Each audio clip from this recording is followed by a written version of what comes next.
Alright, so I figured I would do a quick review on my new AR-15 that I finally got put together and finished. Well, pretty much finished. The main part's finished. So what I have is a New Frontier polymer lower here, as you can see. This is on a Pallemento State Armory upper. I have your standard, it's just a standard upper, and got a Magpul CRT Stock. Then I have the UTG grip here. It's actually really comfortable, is why I got it, because it's a little bit bigger, bulkier, but I have a bigger hand, and the grip on it is actually very nice. The lower parts kit is just a CMMG lower parts kit, just basic parts kit, and then I have the just a basic free float tube here. Standard flash hider and standard barrel. Cheap 3x9 scope up top just for now. Probably 100 yards, 200 yards is probably all I'm going to be shooting with it. So I didn't need anything too spectacular, just something that could give me a little bit of zoom, and hopefully it'll hold zero. I haven't really had a chance to shoot it a lot, just a couple times, just functionality. But I'm excited about it. Gonna take it out, gonna shoot it. Hopefully I'll have some videos of that. But what I wanted to talk about mainly was the fact that I put this together for less than, I want to say, $650. Everything was pretty inexpensive. I got the polymer lower for $50. Basically the complete upper with minus the free float handguard tube. I bought that separately, but the complete upper with the bolt carrier group and charging handle and all that, that was $399, so $400, plus the lower, so $450. Paid $40 for the lower parts kit, so I'll say $500.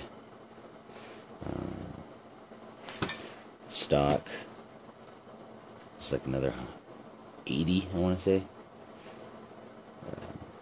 So we're like $580. Grip is $30. So, and then I got some magazines with it. The scope was, I want to say, it's a little cheap NC Star scope, so it was absolutely no cost, pretty much. It was like $35, something like that. So all in all, it was actually a really inexpensive build. I did it piece by piece over time just to save myself the money, because I didn't really have a lot of money to throw up at front. So I wanted to build it, part by part, and that's what I did, and it saved me some money. Some things I'm going to add is I'm going to add the larger charging handle lever, because I have the scope on. It's kind of a pain to get to, so I'm going to get an oversized charging handle so I can grab it out here a little further away and charge it. I have 20 round magazines. I have 3 of those, and I have 3 30 round magazines. These are all just Brownell magazines. Now, one thing I will say about this lower is that with these GI style magazines, it doesn't drop, which is kind of a problem. Now, I do have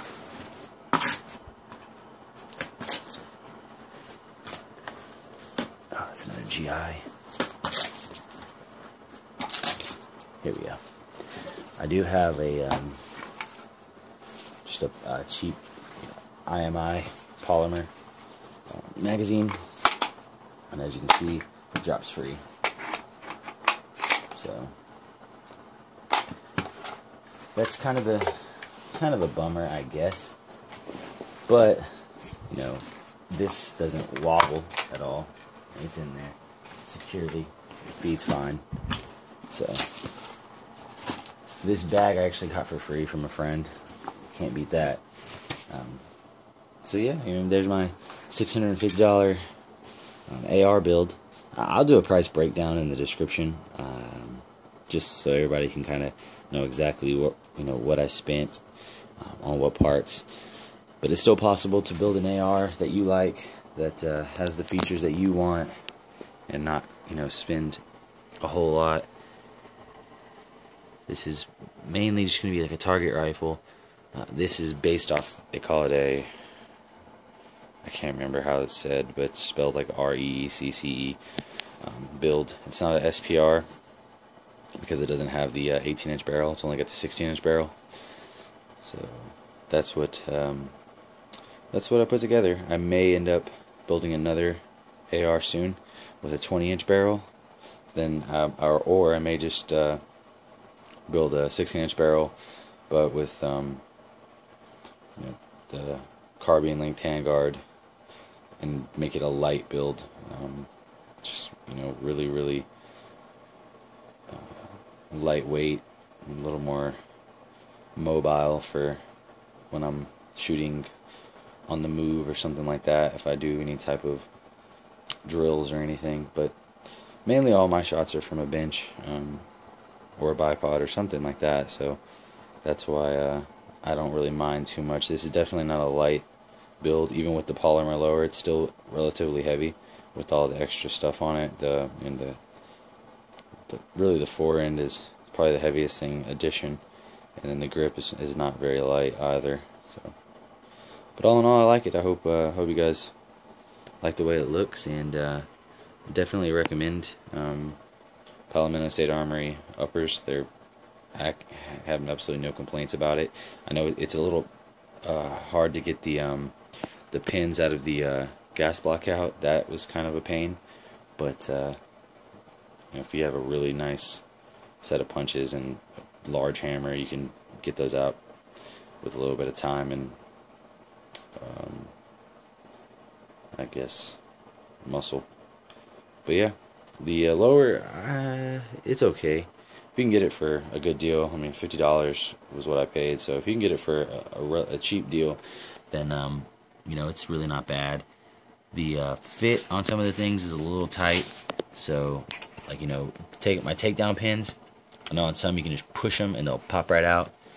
Mine, you can't do that. You have to take like a bullet or something to kind of push it out and take out these takedown pins, but that doesn't bother me. I'm not taking it down all the time, and when I am taking it down, I usually have a bullet nearby to use. Sorry about my finger being in the camera. That's my bad. But hope you guys like this. Rate it. Hopefully I'll get some videos of me shooting it soon, see what kind of groups I can get out of it for $650. Thanks, guys.